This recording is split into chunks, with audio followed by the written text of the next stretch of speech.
as for our friends in Provo, I was already making this case after what they did to Coach Prime in the Alamo Bowl, which drew a really funny tweet from Coach Prime. Something to the effect of like, damn, 8 million people saw us get the brakes beat off of us. Coach Prime also sent a nice tweet out to Kenny Dillingham today. So what I don't get, there's still a little Colorado hate rolling in on social media these days. I don't know how you guys can dislike Coach Prime, man.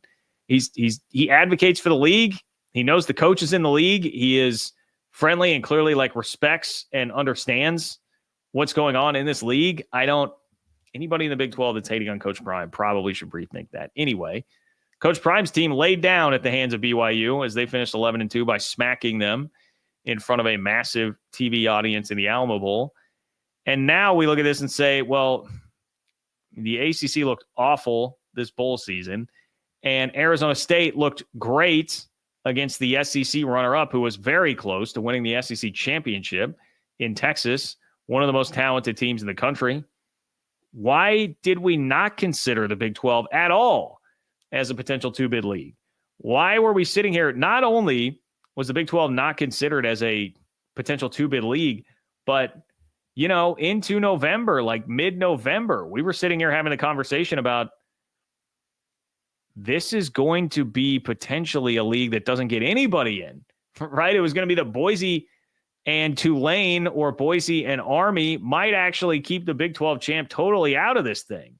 That is a real conversation that we were having to have here just 6 weeks ago, 5-6 weeks ago.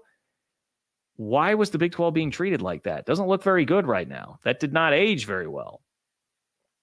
Why was that happening? This is the type of thing that can help in the future for the Big 12. And when, I see somebody in there like, oh, Big 12 celebrating a loss.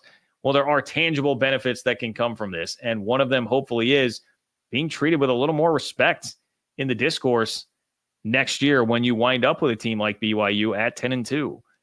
Yeah, the Kansas loss was not great.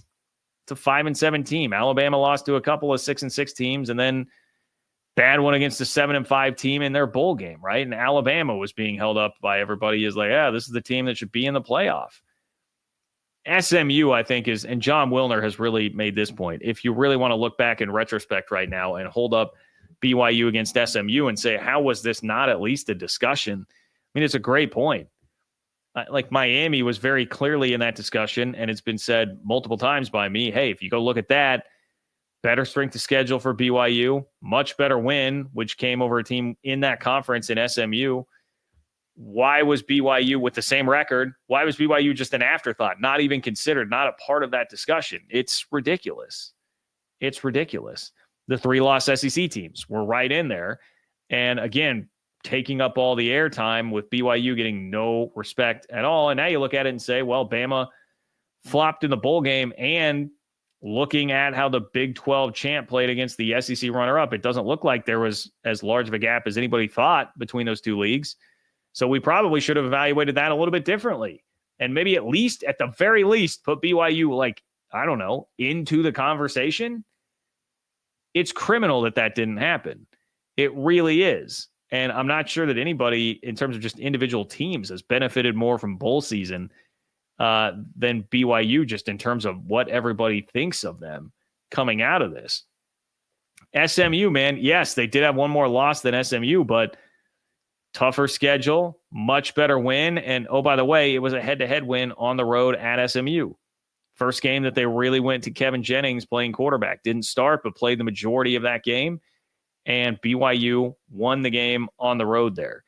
Everybody just forgot about that and never, ever talked about it. They should have been in the conversation. And the danger here is, it's obvious what happened there. It's that people watched them and said, well, that just doesn't look like a team that should be in this discussion. My eye test says that they are not that good. And they did have some close calls. But there were also nights where, K-State was a 9-4 team this year, and they completely destroyed them 38-9 at one point this year. They had a hell of a comeback at Arizona State. How does that game look now? How did that age, in Tempe, to be right there with this Arizona State team that just did that to Texas and came within an eyelash of beating the Longhorns in the playoff. We can't get caught up in this eye test NFL talent sort of thing because we don't know what will happen. It was not really fair to be doing before, but it is especially not fair to be doing right now, where we are in an era where there is,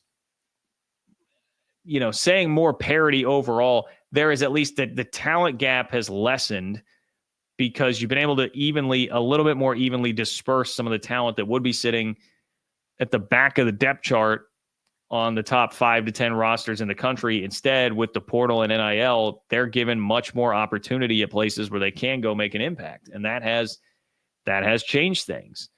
Plus, Nick Saban has retired. I'm going to talk about both of those points here in just a moment with the Paul Feinbaum stuff, but Nick Saban isn't walking through that door. That is the best to ever do it. It's not happening anymore. The SEC cannot ride his coattails anymore. So as I've said many times, I still think the SEC is the best conference in the country. It's just not by a mile like it used to be. And honestly, by the time it's all said and done, we'll see how all the big boys work things out in the playoff.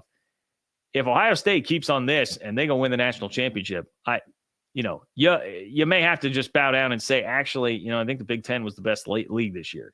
That could be what happens by the end of it. But at the very least, we're just seeing the SEC is not miles ahead of everybody like they have been. And admittedly, there have been plenty of times where they have been, but we can't just assume in perpetuity that that's going to happen because it has always happened. It's not the way it works. This year was a different year. That seemed to be very clear before all this already, but I think it's all being reinforced by things like the Arizona State performance, by things like the Michigan-Alabama game. And because of that, you gotta treat this a little bit differently, and you got to give the Cougars their respect. Maybe another part of this too is just that, honestly, like BYU fans and the coaching staff, like Kalani Sitake, are just too nice.